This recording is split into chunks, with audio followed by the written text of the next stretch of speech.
Chapter 3. One morning early in May, I stood before the steel safe in my bedroom, trying on the golden jeweled crown. The diamonds flashed fire as I turned to the mirror, and the heavy beaten gold burned like a halo about my head. I remembered Camilla's agonized scream and the awful words echoing through the dim streets of Carcosa. They were the last lines in the first act, and I dared not think of what followed. Dared not, even in the spring sunshine, there in my own room, surrounded with familiar objects, reassured by the bustle from the street and the voices of the servants in the hallway outside.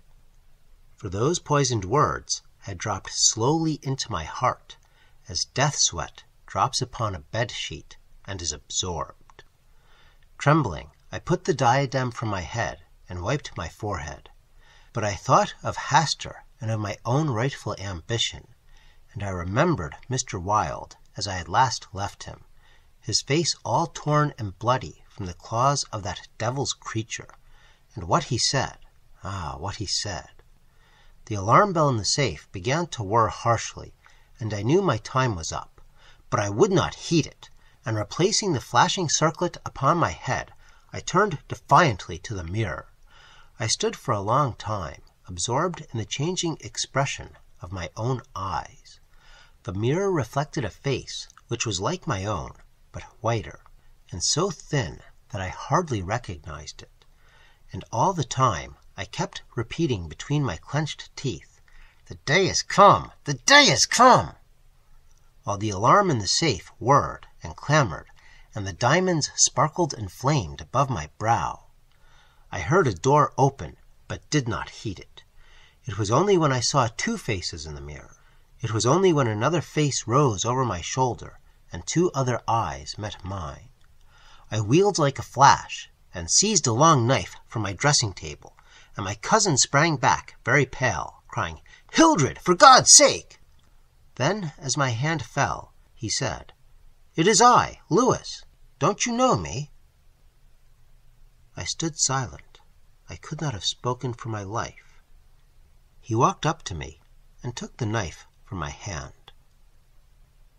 "What is all this?" he inquired in a gentle voice. "Are you ill?" "No," I replied, but I doubt if he heard me. "Come, come, old fellow," he cried, "take off that brass crown and toddle into the study. Are you going to a masquerade? What's all this theatrical tinsel, anyway?" I was glad he thought the crown was made of brass and paste, yet I didn't like him any the better for thinking so. I let him take it from my hand, knowing it was best to humor him. He tossed the splendid diadem in the air, and, catching it, turned to me smiling. "It's dear at 50 cents, he said. "What's it for?" I did not answer, but took the circlet from his hands, and placing it in the safe, shut the massive steel door. The alarm ceased its infernal din at once. He watched me curiously, but did not seem to notice the sudden ceasing of the alarm. He did, however, speak of the safe as a biscuit box. Fearing lest he might examine the combination, I led the way into my study. Louis threw himself on the sofa and flicked at flies with his eternal riding whip. He wore his fatigue uniform with the braided jacket and jaunty cap, and I noticed that his riding boots were all splashed with red mud. "Where have you been?" I inquired. "Jumping mud creeks in Jersey," he said. "I haven't had time to change yet. I was in rather a hurry to see you. Haven't you got a glass of something? I'm dead tired. Been in the saddle 24 hours. I gave him some brandy from my medicinal store, which he drank with a grimace. "Damned bad stuff," he observed. "I'll give you an address where they sell brandy that is brandy." "It's good enough for my needs," I said indifferently. "I use it to rub my chest with." He stared and flicked at another fly. "See here, old fellow," he began, "I've got something to suggest to you. It's 4 years now that you've shut yourself up here like an owl, never going anywhere, never taking any healthy exercise, never doing a damn thing but poring over those books up there on that mantelpiece." He glanced along the row of shelves. Napoleon, Napoleon, Napoleon, he read. For heaven's sake, have you nothing but Napoleons there? I wished they were bound in gold, I said. But wait, yes, there is another book, The King in Yellow. I looked him steadily in the eye. Have you never read it? I asked. I? No, thank God. I don't want to be driven crazy. I saw he regretted his speech as soon as he had uttered it. There is only one word which I loathe more than I do lunatic, and that word is crazy. But I controlled myself and asked him why he thought The King in Yellow dangerous. Oh, I don't know, he said hastily. I only remember the excitement it created, and the denunciations from pulpit and press. I believe the author shot himself after bringing forth this monstrosity, didn't he? I understand he's still alive, I answered. That's probably true, he muttered. Bullets couldn't kill a fiend like that. It is a book of great truths, I said. Yes, he replied, of truths which send men frantic and blast their lives. I don't care if the thing is, as they say, the very supreme essence of art. It's a crime to have written it, and I, for one, shall never open its pages. Is that what you have come to tell me? I asked. No, he said. I came to tell you that I am going to be married. I believe for a moment my heart ceased to beat, but I kept my eyes on his face. Yes, he continued, smiling happily, married to the sweetest girl on earth. Constance Hawberk, I said mechanically. How did you know? He cried, astonished. I didn't know it myself until that evening last April, when we strolled down to the embankment before dinner. When is it to be? I asked. It was to have been next September, but an hour ago a despatch came ordering our regiment to the Presidio, San Francisco. We leave at noon tomorrow. Tomorrow, he repeated. Just think, Hildred, tomorrow I shall be the happiest fellow that ever drew breath in this jolly world, for Constance will go with me. I offered him my hand in congratulation, and he seized and shook it like the good-natured fool he was, or pretended to be. I'm going to get my squadron as a wedding present, he rattled on. Captain and Mrs. Louis Castagna. Eh, Hildred? Then he told me where it was to be, and who were to be there, and made me promise to come and be best man. I set my teeth and listened to his boyish chatter without showing what I felt. But I was getting to the limit of my endurance, and when he jumped up and, switching his spurs till they jingled, said he must go, I did not detain him. There's one thing I want to ask of you, I said quietly. Out with it, it's promised, he laughed. I want you to meet me for a quarter of an hour's talk tonight. Of course, if you wish, he said, somewhat puzzled. Where? Anywhere. In the park there. What time, Hildred? Midnight. What in the name of... he began, but he checked himself and laughingly assented. I watched him go down the stairs and hurry away, his saber banging at every stride. He turned into Bleecker Street, and I knew he was going to see Constance. I gave him 10 minutes to disappear, and then followed in his footsteps, taking with me the jeweled crown and the silken robe embroidered with the yellow sign. When I turned into Bleecker Street and entered the doorway which bore the sign, Mr. Wilde, Repairer of Reputations, 3rd Bell, I saw old Hawberk moving about in his shop, and imagined I heard Constance's voice in the parlor, but I avoided them both and hurried up the trembling stairways to Mr. Wilde's apartment. I knocked and entered without ceremony. Mr. Wilde lay groaning on the floor, his face covered with blood, his clothes torn to shreds. Drops of blood were scattered about over the carpet, which had also been ripped and frayed in the evidently recent struggle. It's that cursed cat, he said, ceasing his groans, and turning his colorless eyes to me. She attacked me while I was asleep. I believe she will kill me yet. This was too much, so I went into the kitchen and, seizing a hatchet from the pantry, started to find the infernal beast and settle her then and there. My search was fruitless, and after a while I gave it up and came back to find Mr. Wilde squatting on his high chair by the table. He had washed his face and changed his clothes. The great furrows which the cat's claws had ploughed up in his face he had filled with collodion, and a rag hid the wound in his throat. I told him I should kill the cat when I came across her, but he only shook his head and turned to the open ledger before him. He read name after name of the people who had come to him in regard to their reputation, and the sums he had amassed were startling. I put on the screws now and then, he explained.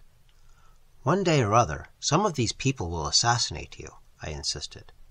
Do you think so? He said, rubbing his mutilated ears.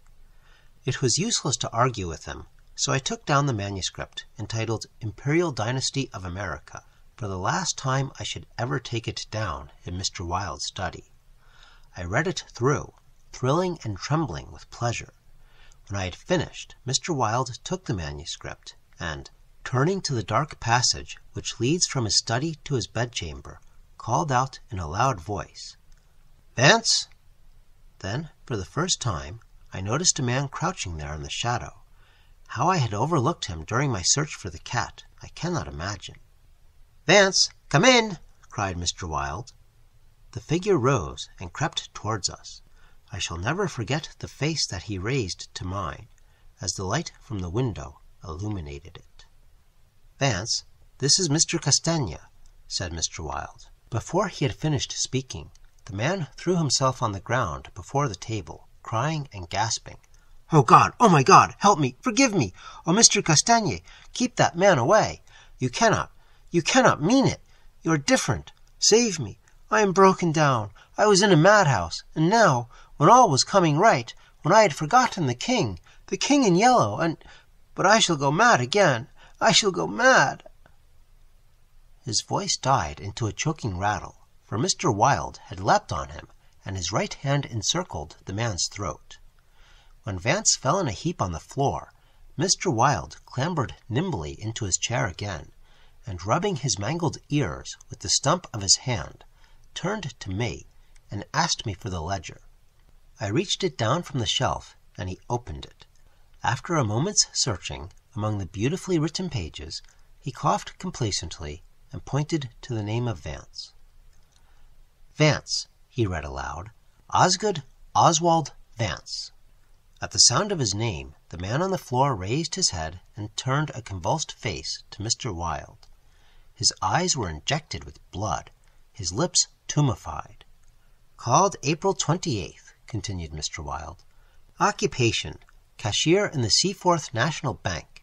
Has served a term of forgery at Sing Sing, from whence he was transferred to the Asylum for the Criminal Insane. Pardoned by the Governor of New York and discharged from the asylum January 19th, 1918. Reputation damaged at Sheepshead Bay. Rumors that he lives beyond his income. Reputation to be repaired at once. Retainer, $1,500. Note: has embezzled sums amounting to $30,000 since March 20th, 1919. Excellent family, and secured present position through uncle's influence. Father, president of Seaforth Bank." I looked at the man on the floor. "Get up, Vance," said Mr. Wilde in a gentle voice. Vance rose as if hypnotized. "He will do as we suggest now," observed Mr. Wilde, and opening the manuscript, he read the entire history of the Imperial Dynasty of America. Then, in a kind and soothing murmur, he ran over the important points with Vance, who stood like one stunned. His eyes were so blank and vacant that I imagined he had become half-witted, and remarked it to Mr. Wilde, who replied that it was of no consequence anyway. Very patiently we pointed out to Vance what his share in the affair would be, and he seemed to understand after a while. Mr. Wilde explained the manuscript, using several volumes on heraldry to substantiate the result of his researches. He mentioned the establishment of the dynasty in Carcosa, the lakes which connected Hastur, Aldebaran, and the mystery of the Hyades. He spoke of Casilda and Camilla, and sounded the cloudy depths of Demhe and the lake of Hali. "The scalloped tatters of the king in yellow must hide a tale forever," he muttered, but I do not believe Vance heard him. Then by degrees he he led Vance along the ramifications of the imperial family to Uot and Thali, from Nautalba and Phantom of Truth to Aldones, and then, tossing aside his manuscript and notes, he began the wonderful story of the last king. Fascinated and thrilled, I watched him. He threw up his head. His long arms were stretched out in a magnificent gesture of pride and power, and his eyes blazed deep in their sockets like two emeralds. Vance listened, stupefied. As for me, when at last Mr. Wilde had finished, and pointing to me, cried, "The cousin of the king!" my head swam with excitement. Controlling myself with a superhuman effort, I explained to Vance why I alone was worthy of the crown, and why my cousin must be exiled or die. I made him understand that my cousin must never marry, even after renouncing all his claims, and how that least of all he should marry the daughter of the Marquis of Avonshire and bring England into the question. I showed him a list of thousands of names which Mr. Wilde had drawn up. Every man whose name was there had received the yellow sign, which no living human being dared disregard. The city, the state, the whole land were ready to rise and tremble before the pallid mask. The time had come. The people should know the son of Hastur, and the whole world bow to the black stars which hang in the sky over Carcosa. Vance leaned on the table, his head buried in his hands. Mr. Wilde drew a rough sketch on the margin of yesterday's Herald with a bit of lead pencil. It was a plan of Hawberk's rooms. Then he wrote out the order and affixed the seal, and shaking like a palsied man, I signed my first writ of execution with my name, Hildred-Rex. Mr. Wilde clambered to the floor, and unlocking the cabinet, took a long square box from the first shelf. This he brought to the table and opened. A new knife lay in the tissue paper inside, and I picked it up and handed it to Vance, along with the order and the plan of Hawberk's apartment. Then Mr. Wilde told Vance he could go, and he went, shambling like an outcast out of the slums. I sat for a while, watching the daylight fade behind the square tower of the Judson Memorial Church, and finally, gathering up the manuscript and notes, took my hat and started for the door. Mr. Wilde watched me in silence. When I had stepped into the hall, I looked back, but Mr. Wilde's small eyes were still fixed on me. Behind him, the shadows gathered in the fading light. Then I closed the door behind me and went out into the darkening streets. I had eaten nothing since breakfast, but I was not hungry. A wretched, half-starved creature who stood looking across the street at the lethal chamber noticed me and came up to tell me a tale of misery. I gave him money, I don't know why, and he went away without thanking me. An hour later, another outcast approached and whined his story. I had a blank bit of paper in my pocket on which was traced the yellow sign, and I handed it to him. He looked at it stupidly for a moment, and then, with an uncertain glance at me, folded it with what seemed to me exaggerated care, and placed it in his bosom. The electric lights were sparkling among the trees, and the new moon shone in the sky above the lethal chamber. It was tiresome waiting in the square. I wandered from the Marble Arch to the artillery stables and back again to the lotus fountain. The flowers and grass exhaled the fragrance which troubled me. The jet of the fountain played in the moonlight, and the musical splash of falling drops reminded me of the tinkle of chained mail in Hawberk's shop, but it was not so fascinating, and the dull sparkle of the moonlight on the water brought no such sensations of exquisite pleasure as when the sunshine played over the polished steel of a corselet on Hawberk's knee. I watched the bats darting and turning above the water plants in the fountain basin, but their rapid, jerky flight set my nerves on edge, and I went away again to walk aimlessly to and fro among the trees. The artillery stables were dark, but in the cavalry barracks the officers' windows were brilliantly lighted, and the sally-port was constantly filled with troopers in fatigue, carrying straw and harness, and baskets filled with tin dishes. Twice the mounted sentry at the gates were changed, while I wandered up and down the asphalt walk. I looked at my watch. It was nearly time. The lights in the barracks went out one by one. The barred gate was closed, and every minute or two an officer passed in through the side wicket, leaving a rattle of accoutrements and a jingle of spurs on the night air. The square had become very silent. The last homeless loiterer had been driven away by the gray-coated park policeman. The car tracks along Wooster Street were deserted, and the only sound which broke the stillness was the stamping of the sentry's horse and the ring of his saber against the saddle pommel. In the barracks, the officers' quarters were still lighted, and military servants passed and repassed before the bay windows. 12 o'clock sounded from the new spire of St. Francis Xavier, and at the last stroke of the sad-toned bell, a figure passed through the wicket beside the portcullis, returned the salute of the sentry, and crossing the street, entered the square, and advanced toward the Benedict apartment house. "Lewis," I called. The man pivoted on his spurred heels and came straight toward me. "Is that you, Hildred?" "Yes, you are on time." I took his offered hand, and we strolled toward the lethal chamber.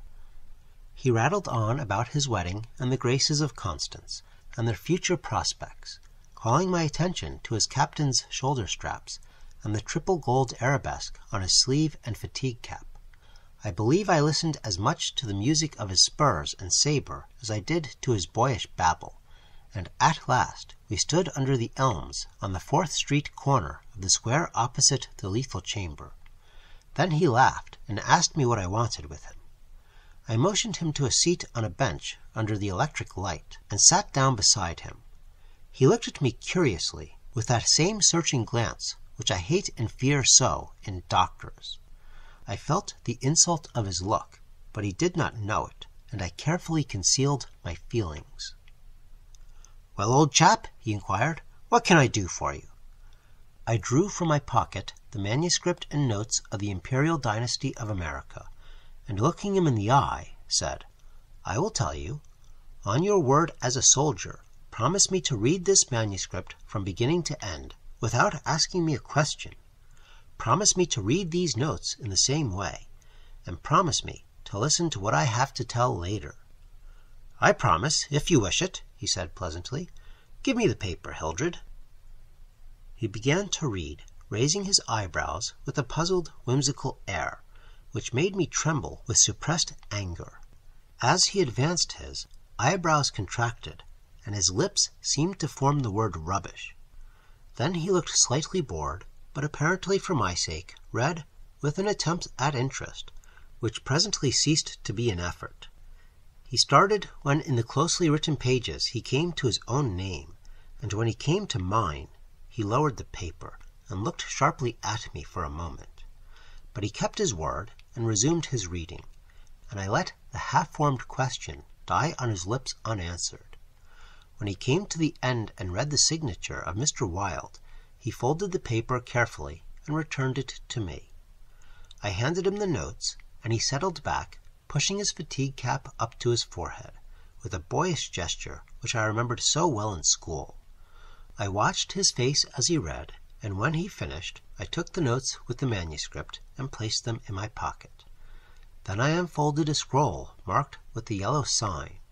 He saw the sign, but he did not seem to recognize it, and I called his attention to it somewhat sharply. "Well," he said, "I see it. What is it?" "It's the yellow sign," I said angrily. "Oh, that's it, is it?" said Lewis in that flattering voice which Dr. Archer used to employ with me, and would probably have employed again had I not settled his affair for him. I kept my rage down, and answered as steadily as possible. "Listen, you have engaged your word." "I am listening, old chap," he replied soothingly. I began to speak very calmly. "Dr. Archer, having by some means become possessed of the secret of the imperial succession, attempted to deprive me of my right. alleging that because of a fall from my horse 4 years ago, I had become mentally deficient. He presumed to place me under restraint in his own house in hopes of either driving me insane or poisoning me. I have not forgotten it. I visited him last night, and the interview was final.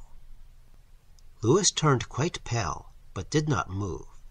I resumed triumphantly. There are yet 3 people to be interviewed in the interests of Mr. Wilde and myself. They are my cousin Lewis, Mr. Hawberk, and his daughter Constance. Lewis sprang to his feet, and I arose also, and flung the paper marked with the yellow sign to the ground. "Oh, I don't need that to tell you what I have to say," I cried with a laugh of triumph. "You must renounce the crown to me. Do you hear? To me!" Lewis looked at me with a startled air, but recovering himself, said kindly, "Of course I renounce the— what is it I must renounce?" "The crown," I said angrily. "Of course," he answered, "I renounce it. Come, old chap, I'll walk back to your rooms with you." "Don't try any of your doctor's tricks on me," I cried, trembling with fury. "Don't act as if you think I'm insane." "What nonsense," he replied. "Come, it's getting late, Hildred." "No," I shouted. "You must listen. You cannot marry. I forbid it. Do you hear? I forbid it. You shall renounce the crown, and in reward I grant you exile. But if you refuse, you shall die." He tried to calm me, but I was roused at last, and drawing my long knife, barred his way. Then I told him how they would find Dr. Archer in the cellar with his throat open, and I laughed in his face when I thought of Vance and his knife and the order signed by me. "Ah, you are the king," I cried, "but I shall be king. Who are you to keep me from empire over all the habitable earth? I was born the cousin of a king, but I shall be king." Lewis stood white and rigid before me. Suddenly, a man came running up 4th Street, entered the gate of the Lethal Temple, traversed the path to the bronze doors at full speed, and plunged into the death chamber with the cry of one demented. And I laughed until I wept tears, for I had recognized Vance, and I knew that Hawberk and his daughter were no longer in my way. "Go!" I cried to Lewis. "You have ceased to be a menace. You will never marry Constance now, and if you marry anyone else in your exile, I will visit you as I did my doctor last night. Mr. Wilde takes charge of you tomorrow." Then I turned and darted into South Fifth Avenue, and with a cry of terror, Lewis dropped his belt and saber and followed me like the wind. I heard him close behind me at the corner of Bleecker Street, and I dashed into the doorway under Hawberk's sign. He cried, "Halt, or I fire!" But when he saw that I flew up the stairs, leaving Hawberk's shop below, he left me, and I heard him hammering and shouting at their door as though it were possible to arouse the dead. Mr. Wilde's door was open, and I entered crying, "It is done! It is done! Let the nations rise and look upon their king!" But I could not find Mr. Wilde, so I went to the cabinet and took the splendid diadem from its case. Then I drew on the white silk robe, embroidered with the yellow sign, and placed the crown upon my head. At last I was king, king by my right in Hastur, king because I knew the mystery of the Hyades, and my mind had sounded the depths of the lake of Hali. I was king. The first gray pencilings of dawn would raise a tempest which would shake 2 hemispheres. Then, as I stood, my every nerve pitched to the highest tension, faint with the joy and splendor of my thought, without, in the dark passage, a man groaned. I seized the tallow dip and sprang to the door. The cat passed me like a demon, and the tallow dip went out, but my long knife flew swifter than she, and I heard her screech, and I knew that my knife had found her.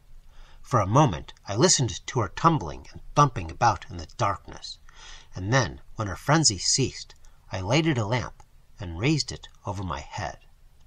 Mr. Wilde lay on the floor with his throat torn open. At first I thought he was dead, but as I looked, a green sparkle came into his sunken eyes, his mutilated hand trembled, and then a spasm stretched his mouth from ear to ear. For a moment my terror and despair gave place to hope, But as I bent over him, his eyeballs rolled clean around in his head, and he died. Then while I stood, transfixed with rage and despair, seeing my crown, my empire, every hope and every ambition, my very life, lying prostrate there with the dead master, they came, seized me from behind, and bound me until my veins stood out like cords, and my voice failed with the paroxysms of my frenzied screams. But I still raged, bleeding and infuriated among them, and more than one policeman felt my sharp teeth. Then when I could no longer move, they came nearer. I saw old Hawberk, and behind him my cousin Louis's ghastly face, and farther away, in the corner, a woman, Constance, weeping softly. "Ah, I see it now!" I shrieked. "You have seized the throne and the empire! Woe, woe to you who are crowned with the crown of the King in Yellow!" Editor's note: Mr. Castagna died yesterday in the Asylum for Criminal Insane.